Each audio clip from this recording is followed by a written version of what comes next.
Сәлем достар, бүгін мен сіздерге Bip House туралы немесе жалпы TikTok хаустар жайлы айтып беретін боламын. Ал кеттік. Бұл ұзақ уақыт бойы TikTok үлкен қарқынмен өсуде. Барлық тренд пен интернетті ашып қалсақ, бұл темада видеолар мен мәліметтер өте көп. Ол жерде қазақстандық 18 жасар блогерлар миллиондап ақша табуда. Мұндай табыстың фонында уверен айтуға болады. Бұл жай көңіл көтергіш емес, ал кәдімгі жұмыс. Көп блогерлар жиналып TikTok хаустар ашып жатады. Олар ол жерде тек жұмыс жасамай, және де бірге тұрады. Олардың ішінде Bip House жайлы айтқым келіп тұр. Bip House әлем бойынша подписчик санынан әрине хаус арасында 3-ші орын, ал СНГ бойынша 1-ші орын алады. TikTok хаустар алғашқыда 2019 жылы ақш-та пайда болды. Олар өздерін Hype House деп атады. Оларда шамамен қазіргі таңда 20 миллиондай подписчик жиналған. Содан кейін сонда үйлер әлем бойынша шыға бастады. Әрине Қазақстанда да Bip House, Yulla House, Savage House және де тағы басқалары. Ал біздің сүйікті Bangers in Pyjamas'тың құрамындағы адамдарға келсек, олар Тайыр немесе Такатта, Бека Флако, Луна, Азиза, Вайпнот, Даулет, Гузи және Диас, Мона. Олардың айту бойынша хаус участниктары 8-9-дарда тұрып, детализация, съемка және тағы басқаларды обсуждать етеді. Кешке аналитика. Если что, бұл мәліметтерді ашық источниктардан алып жатырмын. Кімге қызық болса, тақырыптан ауытқымай жалғастыра берейін.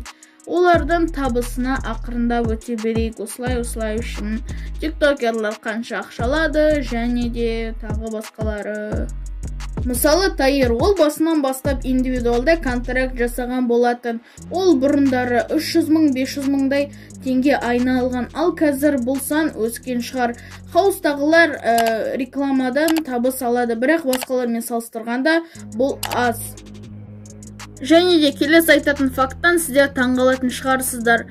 Bip House'тың жеке үй мен декорация техникаға айына 2,5 миллионнан 5 миллионға дейін қаражат кетеді екен.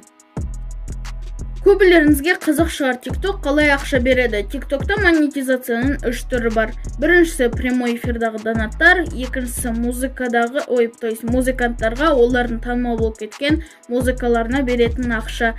Ал үшіншісі просмотрға. Бұл бірақ монетизация түрі Қазақстанда әлі жоқ.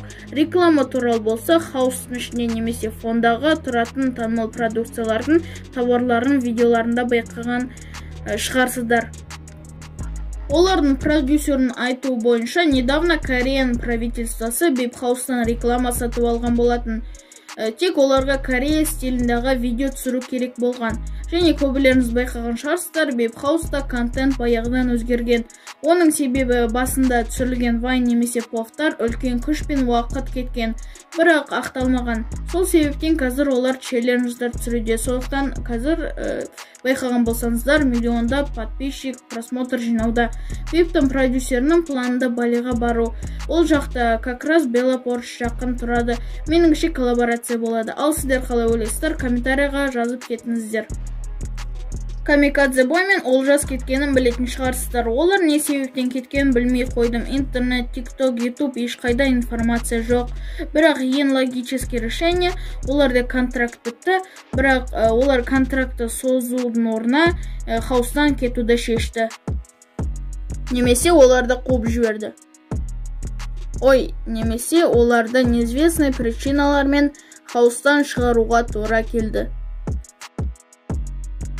Жалпы Bip House'қа тек респект, себебі олар Қазақстанда дамытып көтеруде, хотя бы танымалдықпен болса да.